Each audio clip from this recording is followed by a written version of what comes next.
Maybe your therapist told you to do breath work, and maybe it's me. Maybe I'm your therapist. Um, and we'll start these slides when everybody is all settled in. So, welcome. Whether it's me or another therapist, someone might have told you to try breathwork.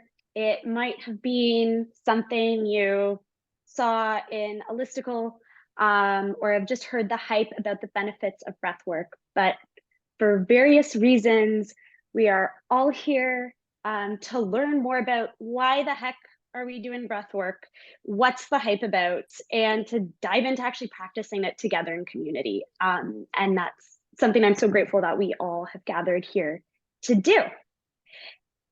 And before I kind of dive into the nuts and bolts of it, I'll share who I am. My name is Elizabeth. The pronouns that I use are she and her. And I'm a registered social worker and I do psychotherapy here at Shift Collab. And as it says at the bottom, I help folks in generally recovering from trauma or traumatic events to build healthier relationships with their life, the people in their life themselves, and their bodies. And I should note here that I am specifically a social worker. So despite what we'll be talking about today, I'm not a nurse, not even close. I have no background in medicine. I'm not a respirologist. I've never studied anatomy. So if you're any of those things, you might have a leg up here in this conversation. And a lot of it, especially the sort of biological and anatomy aspects of this, I am really boiling down. And I just want to kind of acknowledge that those are my qualifications, and that's sort of the place that I'm speaking from.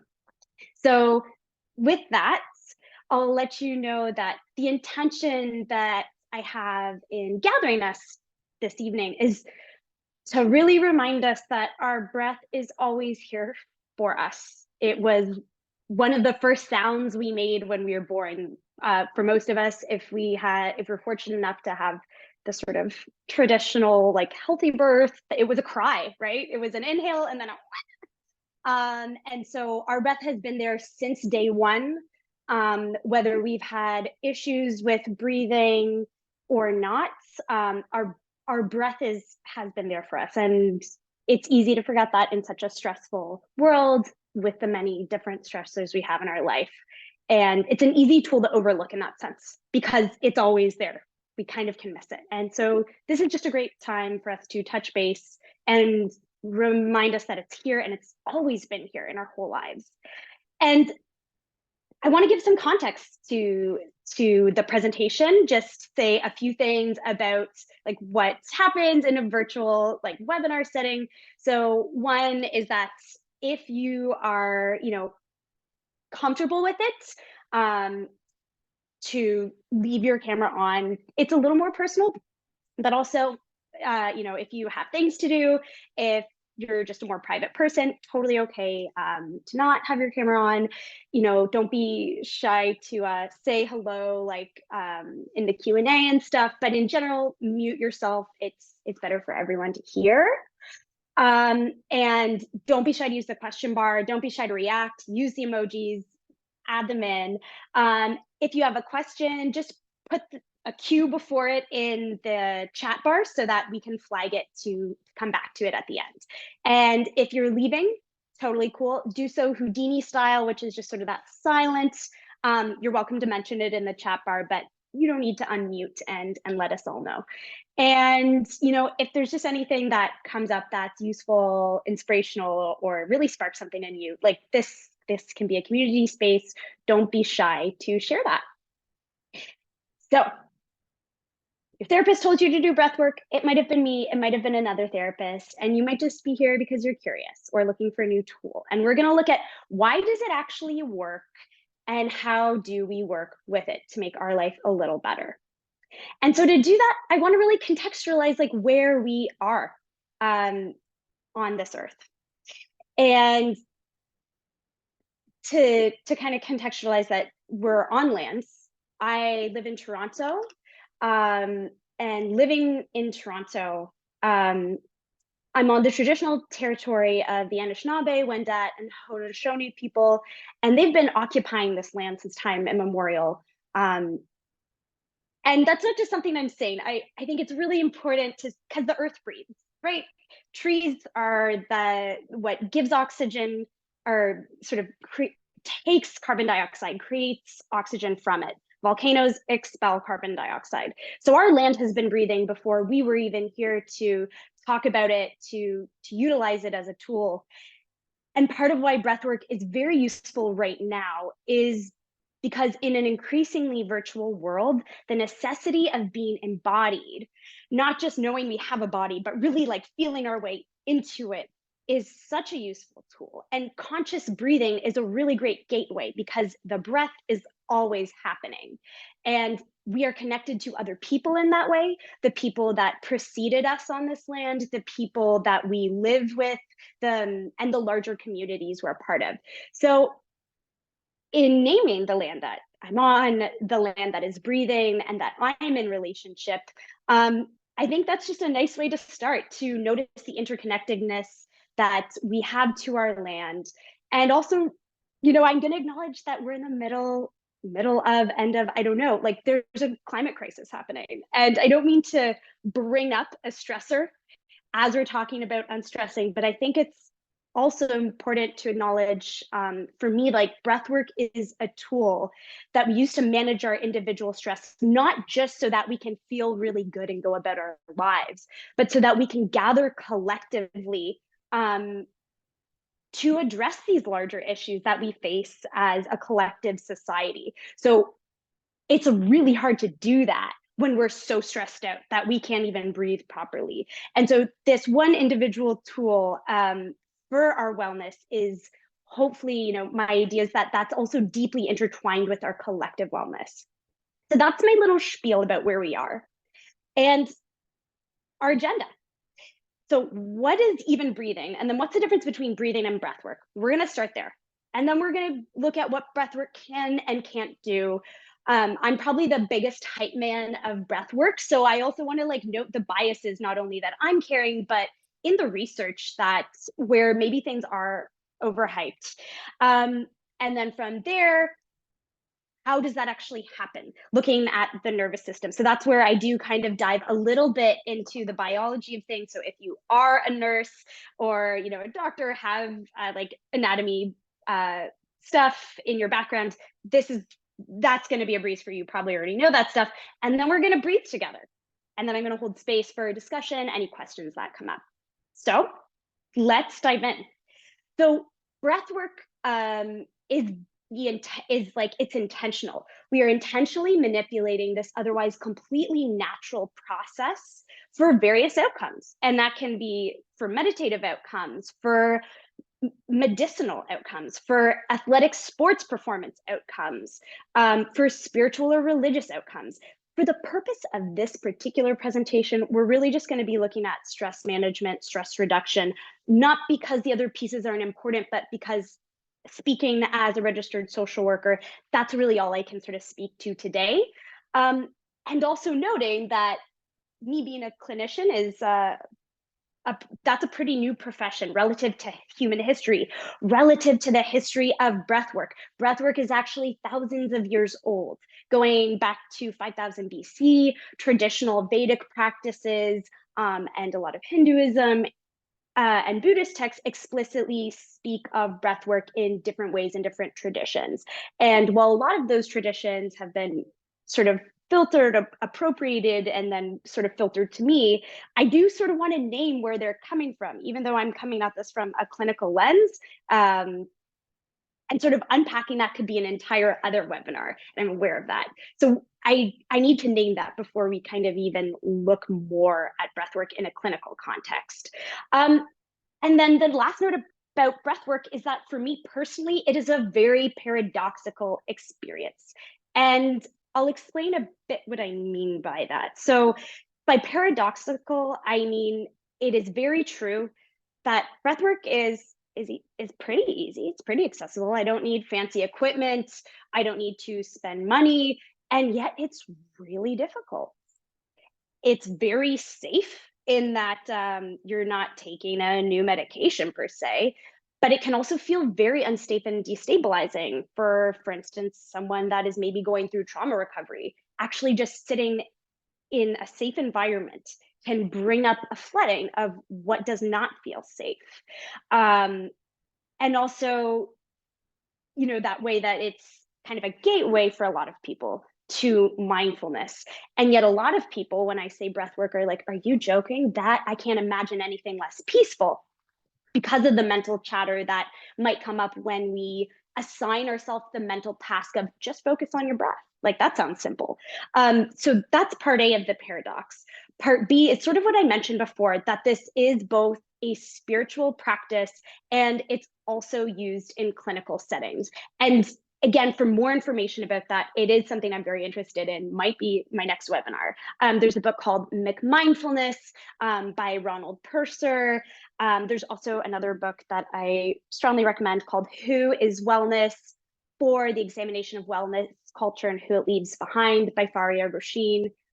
And just another great piece about sort of how spiritual practices can become clinical and who's maybe left behind there. And so, of course, I'm coming at this from a secular background, but I can't deny that for me personally, it is also a spiritual practice. And the research that I'm presenting is not going to be from that lens at all. But I'm holding that bias, so I'm going to name it. And then the last piece is just the paradox of the inhale, the exhale, which in a lot of traditions are representative of duality. So like the day, the night, the birth, the death. And just kind of looking at how those contrasts and dualities are addressed in many different cultures. And again, I'm not going to get too much into that because it's not something I know that well, but even, yeah, I'll leave that there. So just wanting to open with a quote by Thich Nhat Hanh, who is a Vietnamese Buddhist monk, pretty much a mindfulness icon, if I do say so myself. This is an excerpt from a text he wrote called The Miracle of Mindfulness, an Introduction to the Practice of Meditation. And it says, the breath is the bridge which connects life to consciousness, which unites your body to your thoughts. Whenever your mind becomes scattered, use your breath as the means to take hold of your mind again. And I think this is a really great example of how mindfulness, meditation, and breath work are really intertwined. And in doing research for this, I'm really trying to keep it on breath work, but even the research in clinical settings, there's so much overlap.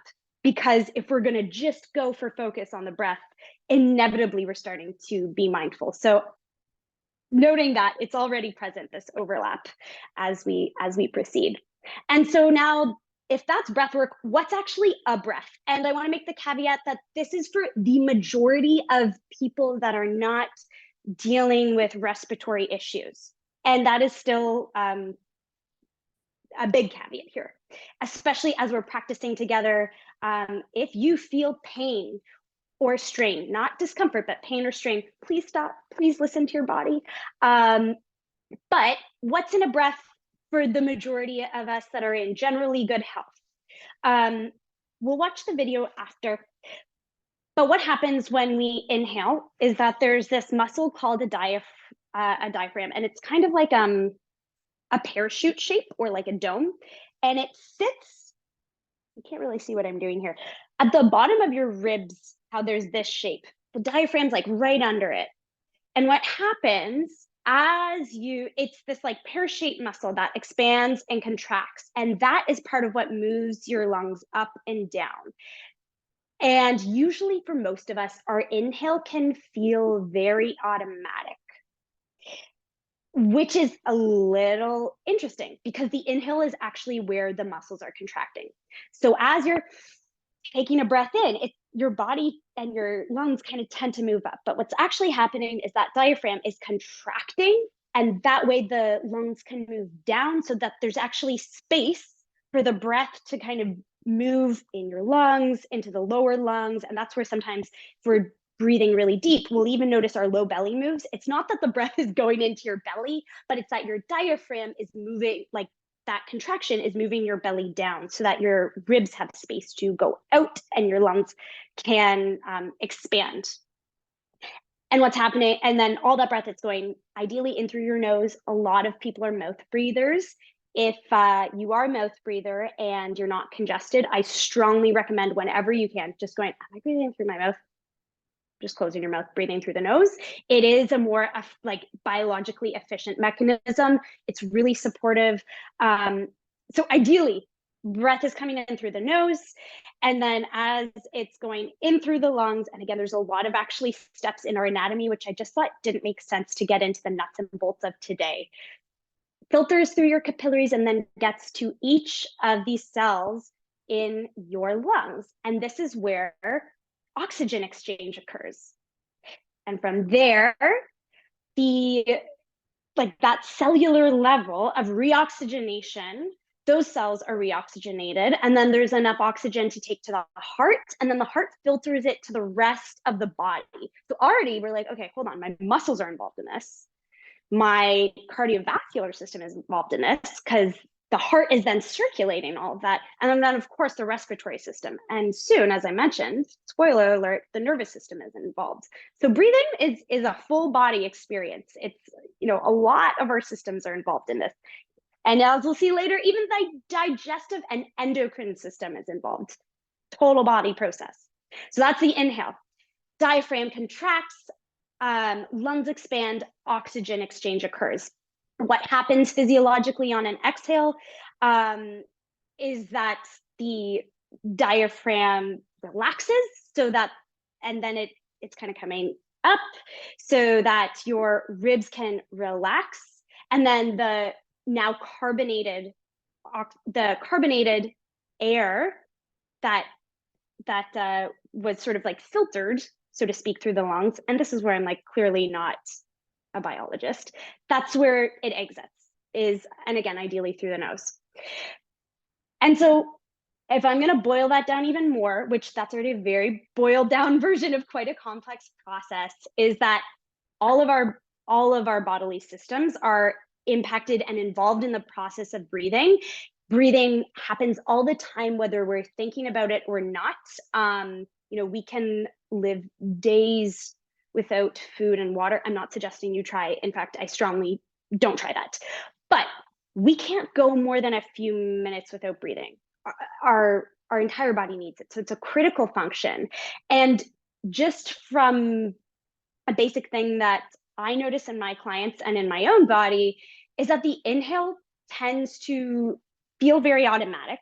But in fact, from a physiological perspective, it is where there's actually effort, and the exhale is very natural.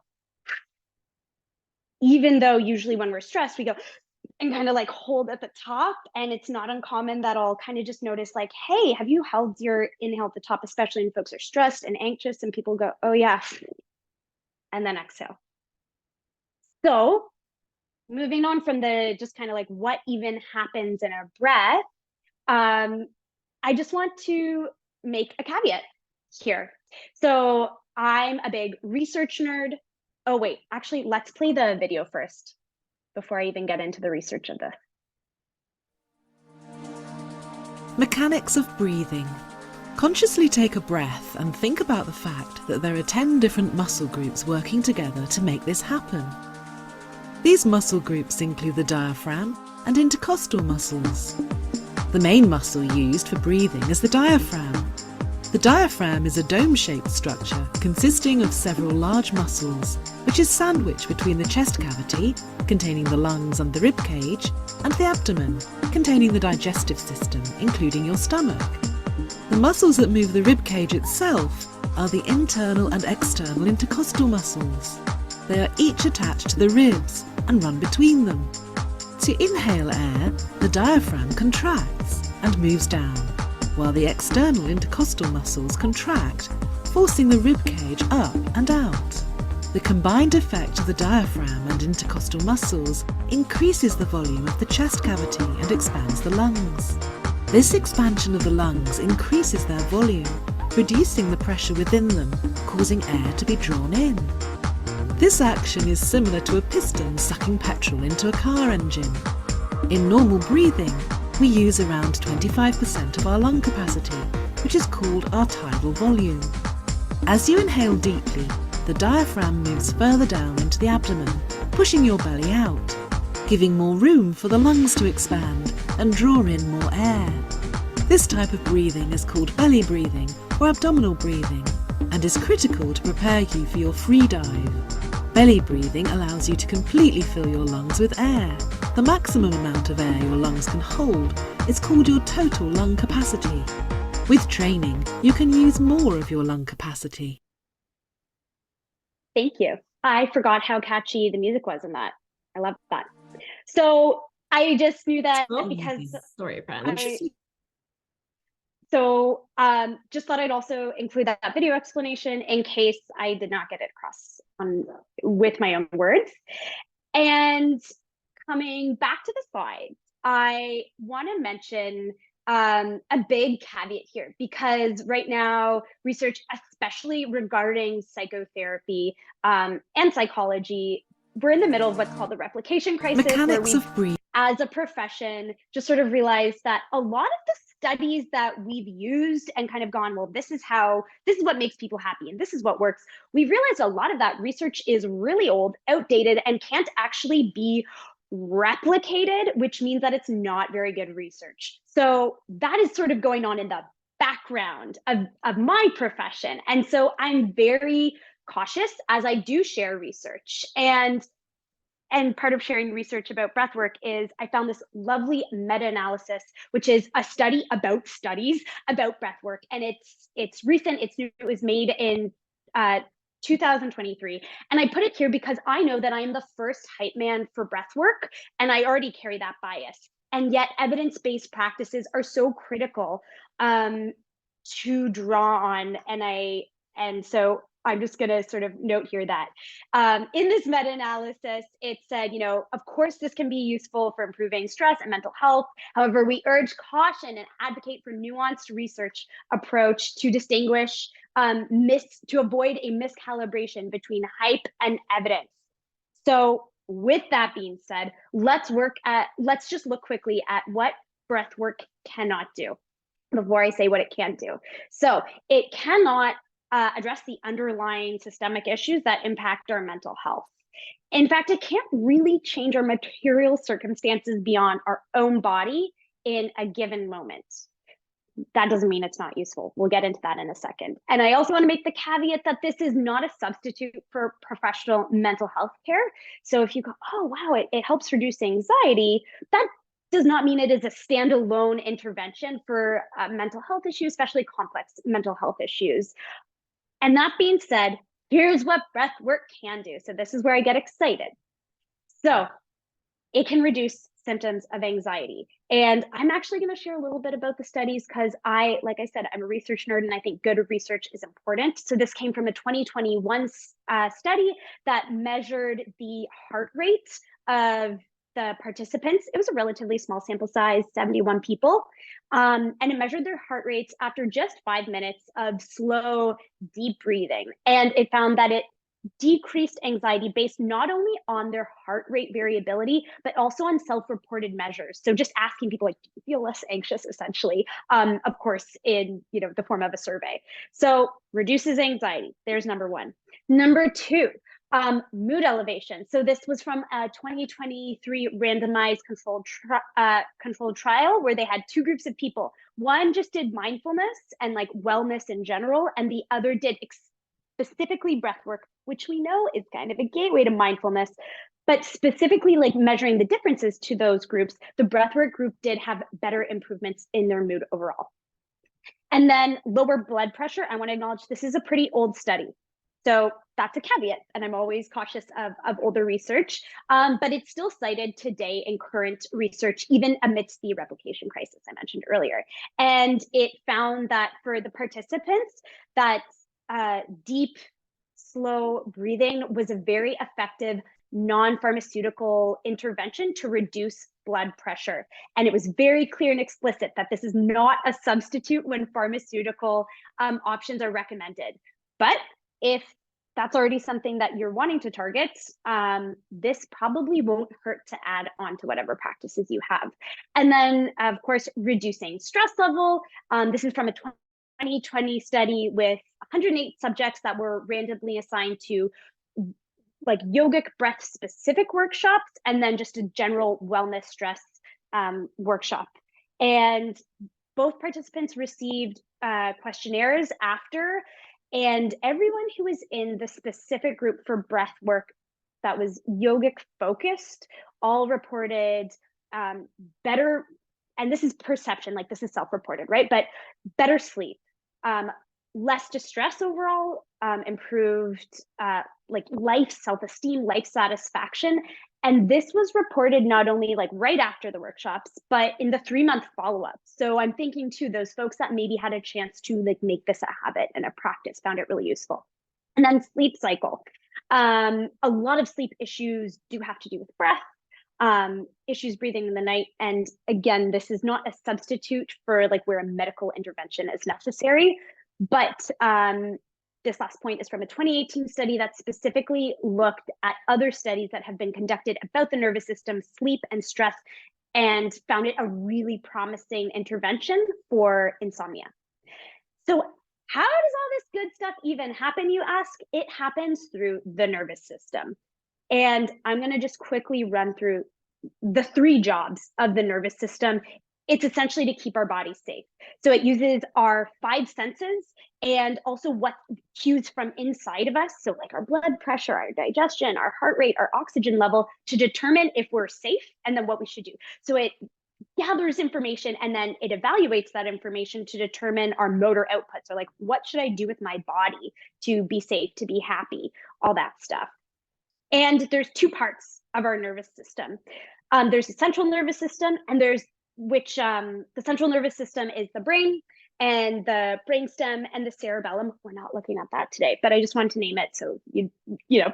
But then the second part is called the peripheral nervous system, and that's everything else outside of the brain and spinal cord. So it's all the nerves, right? And so all this stuff is happening, this like gathering information, deciding what to do with it so quickly. And that's thanks to our nervous system, which is our brain working with our nerves.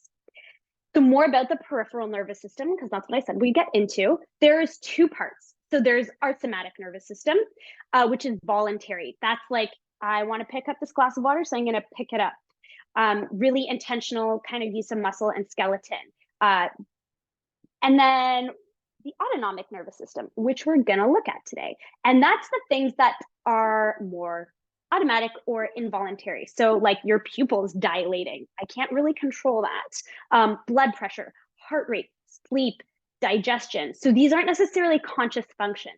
And what's really cool is that using our breath can start to kind of be a control switch. You'll notice that like breath work is sort of that somatic nervous system. We can intentionally manipulate things to then impact our autonomic nervous system. And again, I'm going to split it up one more time in the next slide. Bear with me. Our autonomic nervous system is separated into 2 parts. And this sleep study that I mentioned, it was looking exactly at the autonomic nervous system. So there's 2 parts. You've probably heard of this stuff, especially when people talk colloquially about the nervous system. So there's our sympathetic nervous system. And some people like just call this like the fight, flight, freeze, flop, fawn response. This is the part of our autonomic nervous system. So again, it's not conscious per se, that gets activated when we sense a threat or a stressor, and it's going to respond. It's going to recruit all of our body to optimize for survival. That might mean a burst of energy to run from a threat. And a lot of things actually start to happen in the body. And this is where I mentioned like our endocrine system is involved with breathing, because when our sympathetic nervous system is activated, there's a release of cortisol and adrenaline.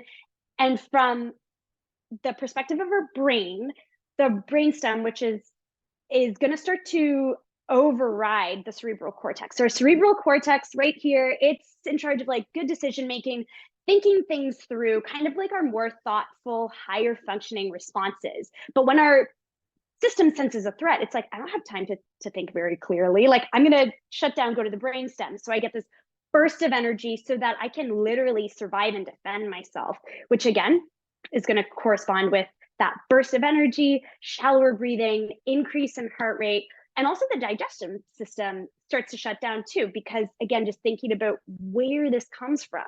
If you're being chased by a predator and you have to hide in a cave for 2 days because you don't know if that bear is camping out, like your body might not get food. I know that's kind of a primitive example, but this is where our nervous system was designed. Like it's a brilliant system, but not really designed for the stressors of 2023 when like, oh my gosh, I got an email from my boss. And then all of a sudden, shallow breathing, digestion shuts down. Like that kind of stress response isn't necessarily the most supportive, especially when we know that it's shutting down our ability to think really clearly and make good executive functioning decisions, right? And then the other parts of the autonomic nervous system, again, sort of just like colloquially called the rest and digest system. And so this is when our body realizes it is safe to relax now. And this part of our nervous system is associated with more pleasurable, calm, pleasant emotional experiences. It's a lot easier to access our cerebral cortex and sort of have our more critical, clear thought. And I don't mean self-critical, I mean like higher thinking, planning ahead. And the neurons in your brain are trying to start to establish like equilibrium after a stressful event. And your heart rate starts to slow down, sleep cycle completes so that your body can rest and literally digest. So that's why it's called rest and digest, is because actually the digestive system goes, okay, so I'm not running from a bear, so maybe I can start moving things along. Okay. Then, now that we know all of this, I think it's about time we breathe together. So we're going to start with the 3-part breath, and I'm going to explain it a little bit and then do it once. And you're welcome to follow along at any time. I'm going to kind of cue us to all do it together. So some people call this belly breathing because if you put one hand on your sternum, so that bone, and one hand on your belly, actually like the person's doing in this photo, you notice that a lot of us are breathing maybe in our upper chest. That's often what we do when our sympathetic nervous system is activated. And a lot of the time we're instructed to like breathe into your belly. I've said that before. I say that to myself sometimes. And I don't mean that the breath is going into your belly, but you'll feel your belly move if you let the inhale get that low, because what's happening, I'm doing it now as I'm speaking, your lower ribs are expanding and with that comes the belly. And so what we're gonna do here is we'll start by, exhaling all the stale air and then filling up slowly the low belly first, and then the rib cage, the thoracic spine, and then the clavicle or the upper chest lastly. And then when we're at your lung capacity, we'll exit the breath the opposite way. So starting by seeing if you can empty from the bottom, the belly, and then the ribs, and then lastly the chest.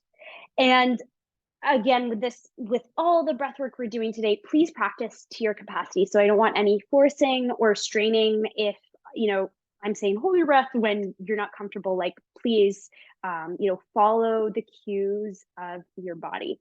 So I'm going to do this once and then I'll guide us through it, and we'll just do it for a couple minutes. So I have one hand on my low belly, one hand on my chest, just so I can get a sense of, is this moving the way I intended?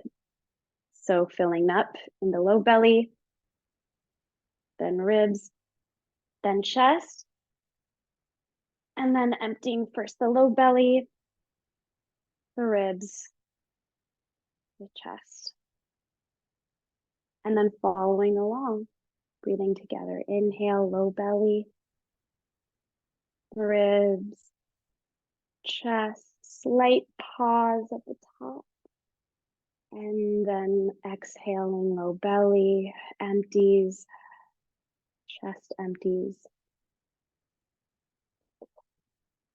upper chest empties, and then filling up, the low belly fills, ribs fill, upper chest fills, pause, The low belly contracts, the chest comes down, the upper chest comes down. And let's all take 3 more rounds with the pace of your own breath, in your own time.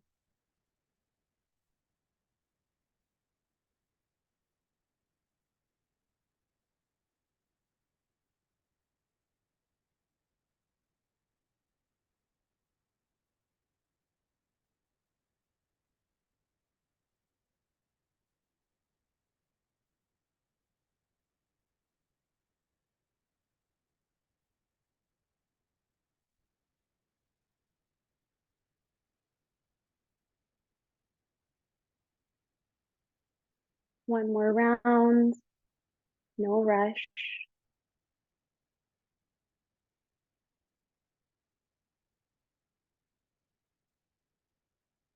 Whenever you're ready, let it go, maybe rolling back the shoulders. Okay, awesome. How'd that feel? It's okay if you're like, I don't get it, I don't feel anything. There's no wrong answers here. Okay, see a thumbs up. Okay. Okay, see a couple thumbs up. And like I said, if this doesn't work for anyone, like feel free to just overlook it. So that's the three-part belly breathing. It's a really good go-to. And again, just reminding you all, in and out through the nose is really useful here. Oh, I see someone say it's making me yawn. Is that a good response? Yeah, you know what that tells us, the yawning, that's your body saying, I'm in my parasympathetic nervous system. I'm calm. That's good. That's awesome. And of course, if you're like, I can't yawn right now, I got to be alert, maybe not the best time, but yeah, awesome, amazing. Okay. The next is called humming breath. And I love this one.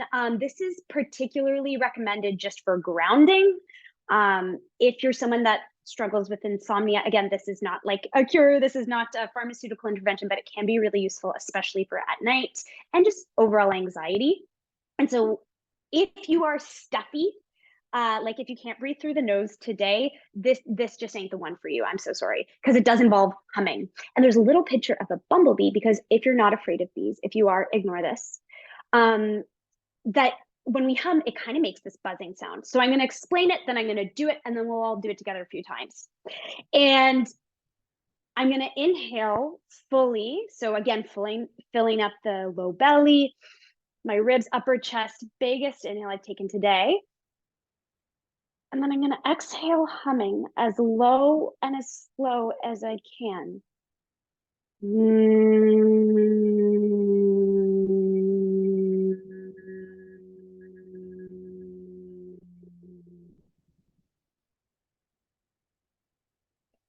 So, does it sound a little silly? Perhaps, but I swear by it. So I don't really care that it sounds a little silly on my end, at least. And a couple things that you'll notice when you do this. One, and this is where it can be really useful for anxiety, is that you notice like a bit of a buzz and warmth in your chest. And that's why for this one too, I also like to have one hand on the low belly so that we can make sure that we're filling up from the low belly, from that calm place, rather than that kind of shock, that stress place. So we're filling into the low belly, and as you exhale, like grounding yourself by actually feeling that little buzz in your chest. And some people even say it feels kind of warm. And this is one that's tricky because it depends on our lung capacity. Because when I say go as low and as slow on the exhale, depends on your voice register. So for some people, their lowest is for some people it's and for some people it's lower than I can hum, right? So just going as low as you can, and you'll notice as you do it a few times, generally the more we relax, the lower the cadence of our voice can go. So you might even go again, sounds a little weird, feels really good. I find it's worth it. And because we all have different lung capacities, when we do it together, I will be kind of just going with the pace of my own breath. But if you hear me inhaling and you're still exhaling, like don't worry about it, just follow the pace of your own breath. And I'm going to add on one more piece, which is a visual aspect. And I'm not a visual person, so I don't use this aspect, but some people are visual and they love this. If it makes it feel complicated, don't do it. But again, one hand on the sternum, one hand on the low belly. Some people like to imagine that they just got a little piece of butter right from the fridge and that it's under that top hand. And then on the exhale, as you're humming, you feel that sort of warm vibration in the upper hand. And you imagine that slowly melting the butter and trickling into your bottom hand. So for me, focusing on two things at once like that is too much, so I don't do it. But if you think that might be useful, go ahead and you can play with it, right? This is all just, we're all just trying to feel good here. So I'm going to do 5 rounds, we'll say, because I know I'm a slow breather. And I want you all just to join in at whatever pace feels good for you. And I'll kind of verbally guide you through this first one. And then from there, just take it away. So one hand on my sternum, one hand on my low belly. I'm going to fully empty all the stale air. And then inhaling through my nose, filling up the low belly, ribs, chest, and then humming as low and as slow as I can.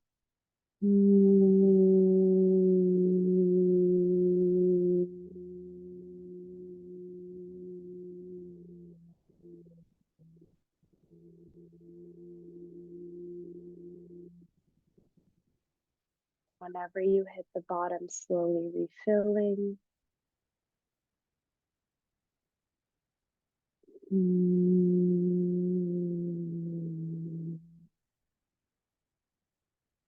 Feeling that gentle vibration under the top hand.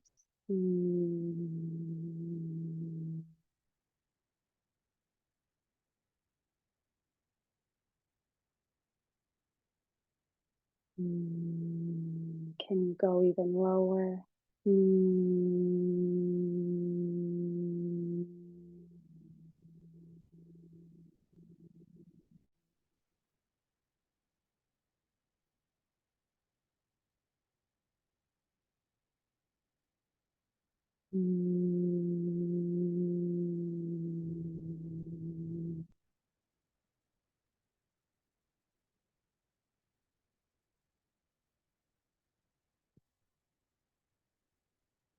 Taking your time.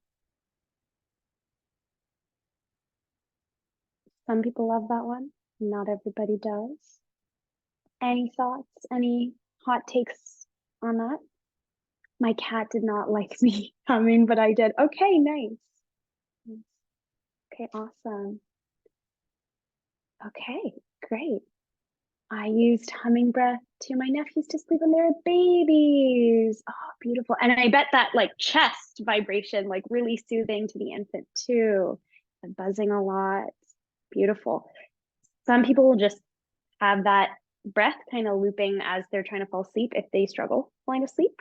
And if you're stressed out in a meeting and you're on mute, no one knows. No one knows if you're doing that, as far as I'm concerned. So the next breath is a little bit more of a full body experience. And it's called butterfly breath. And this is where I'm starting to bring in something that is called bilateral stimulation, which could be an entire other presentation. But it's essentially movement across the body that allows your brain to soothe and potentially even reprocess. Well, it's called butterfly breath. I'm just going to kind of demonstrate. It's because we're doing this. And you can even actually squeeze shoulder, shoulder, shoulder, or pat, pat, pat, right? So it doesn't need to be fast. It can be as slow as you want. But this movement across the body is really soothing. Even if it doesn't feel soothing instantly, know that on an unconscious, and I'm doing the squeezes myself, it's what I prefer, on an unconscious and like neurological level, your brain benefits from this. And if we want, we can start to count. And so this is useful for folks. If you're having a panic attack, I would say maybe not do this, or maybe just stick with the padding or just breathe. Because combining two things to focus on if you're having a panic attack is too much, in my opinion. It's a little too taxing on us to focus. But if you're feeling calm enough, like if this is maybe the first thing you do in the morning, you're just wanting to set the right pace for the day, then squeeze, squeeze, squeeze, squeeze, and then even starting to count. 1, 2, 3, 4. 1, 2, 3, 4. Of course, with your own rhythm. And then, whenever you're ready, inhale, 2, 3, 4. Exhale, 2, 3, 4.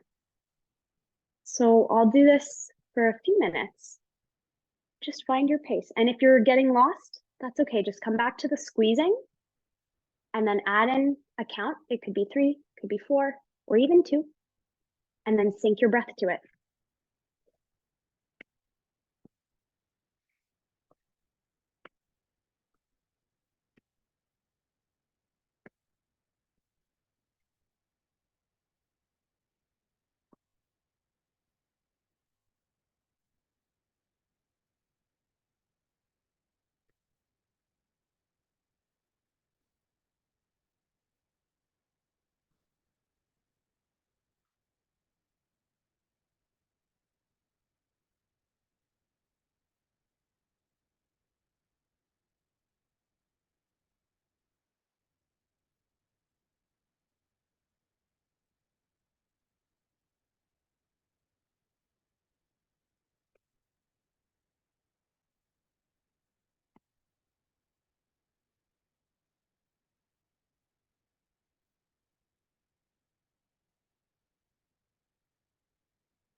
Wherever you are, taking 3 more rounds.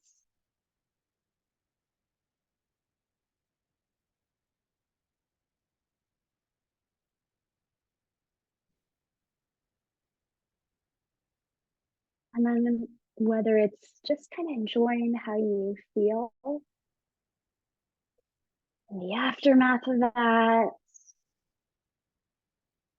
just noticing, is there more spaciousness in the body?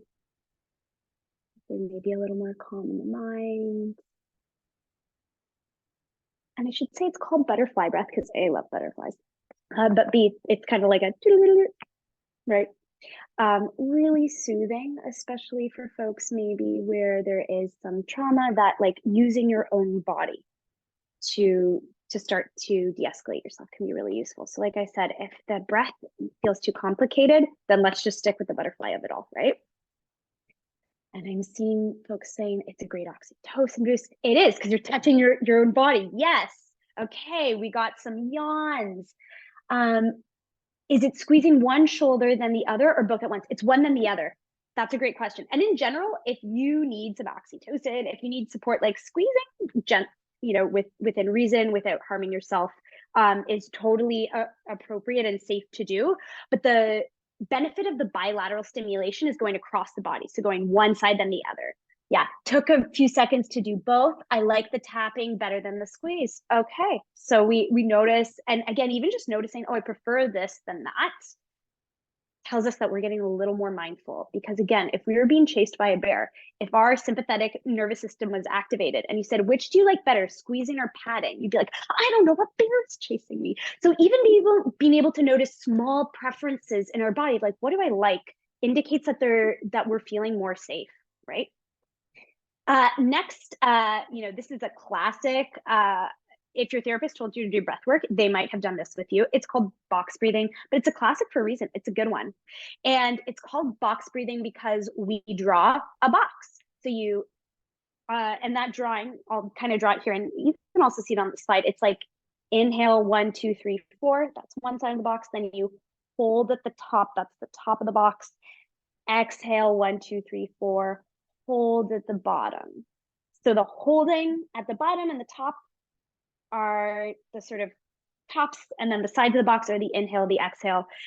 So we'll do this. I'll guide us through one round, and then like the others, take yourself through at your own pace.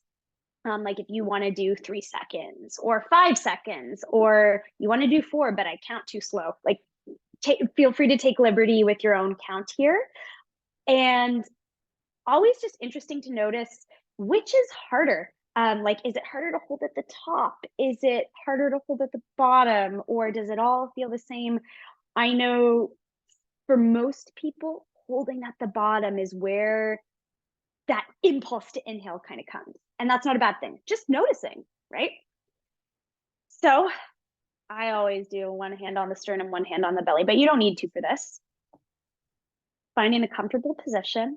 When you're ready, exhaling, then you'll inhale 2, 3, 4, hold at the top, 2, 3, 4, exhaling through the nose, 2, 3, 4, hold at the bottom, 2, 3, 4, inhale through the nose,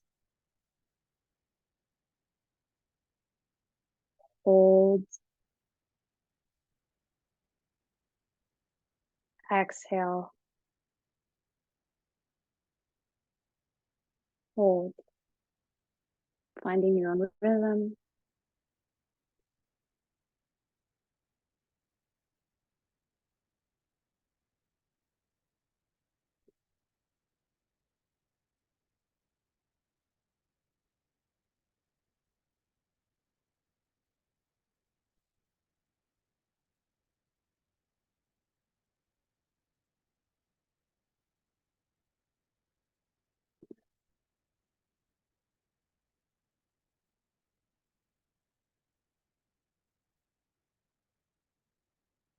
One more round.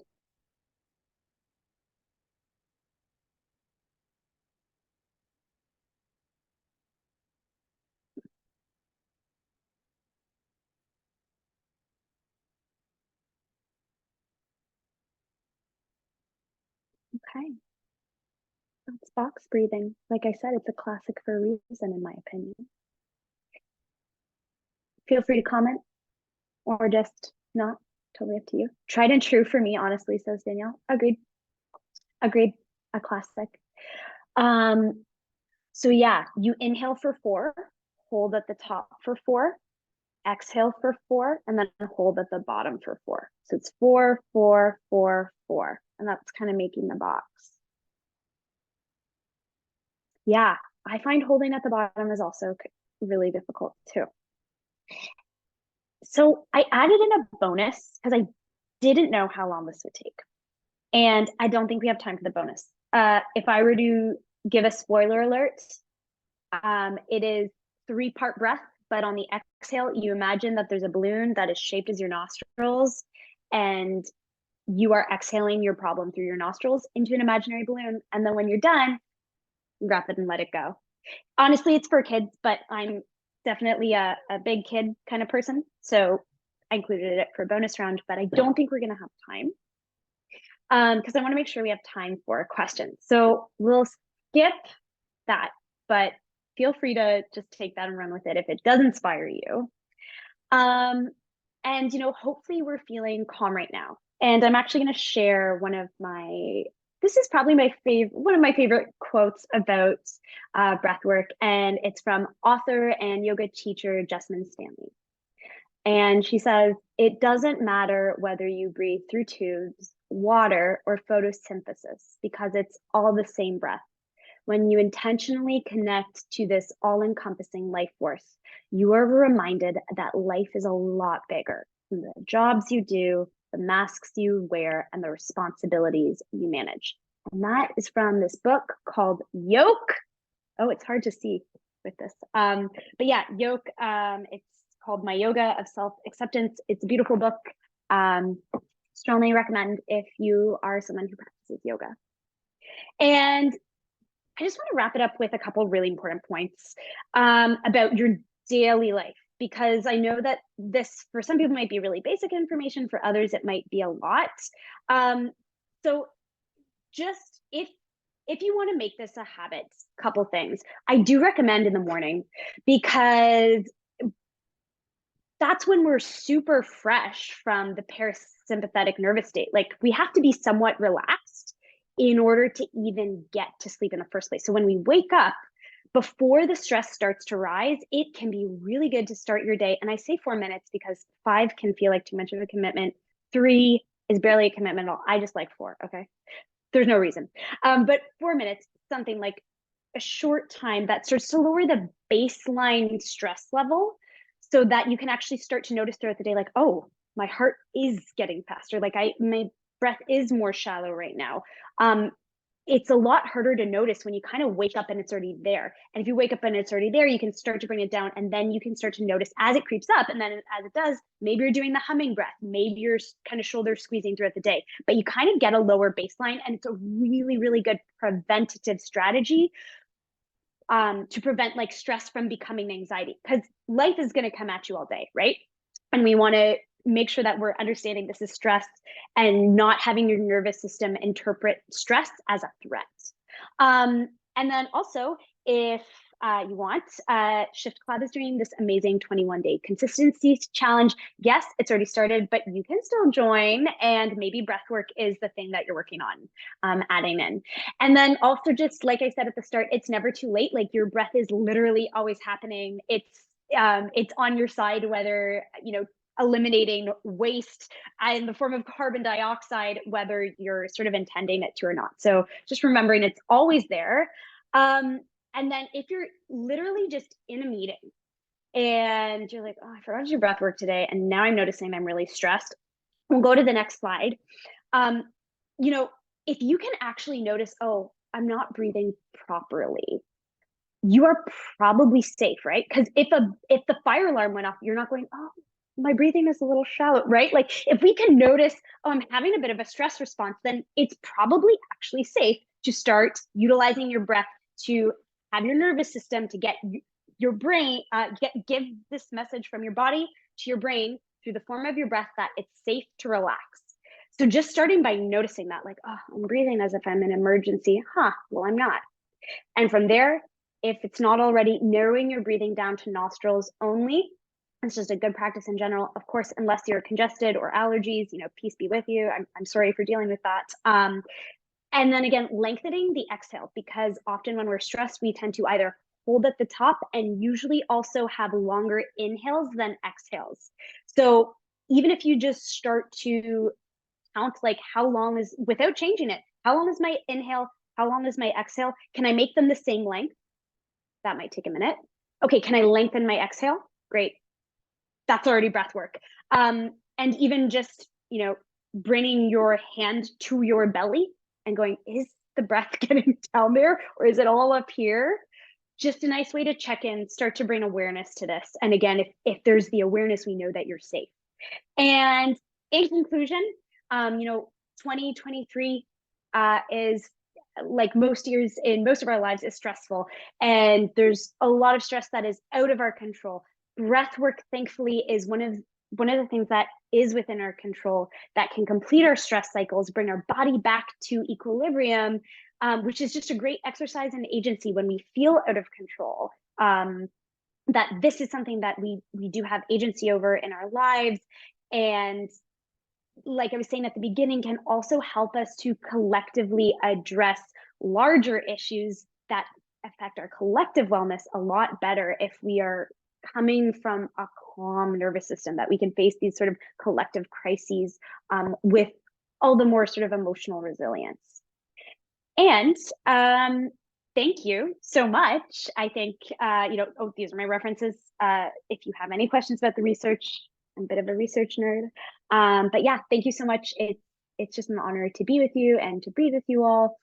And if anyone has any questions, I know we're right at 7, so if you've got to leave, I do not want to, waste anyone's time, but I'm more than happy to stick around for really as long as folks need and answer questions.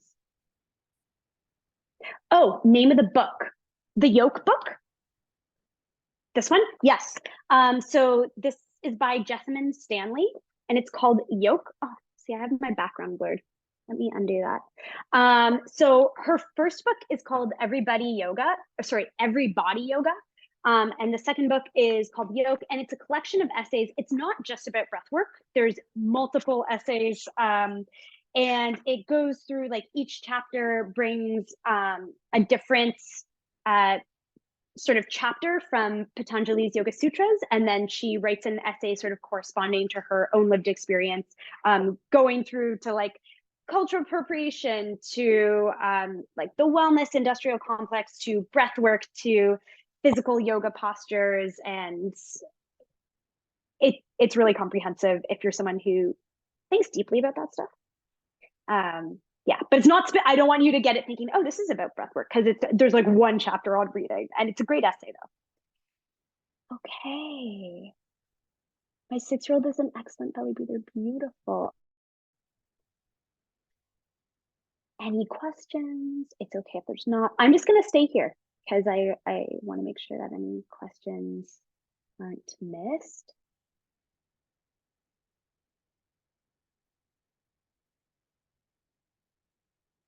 Danielle, am I missing any questions?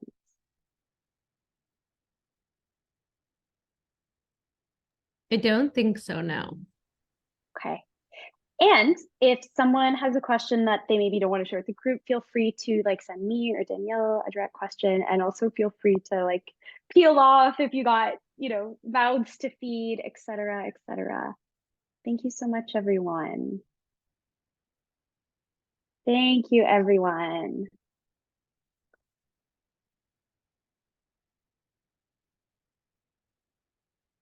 Okay.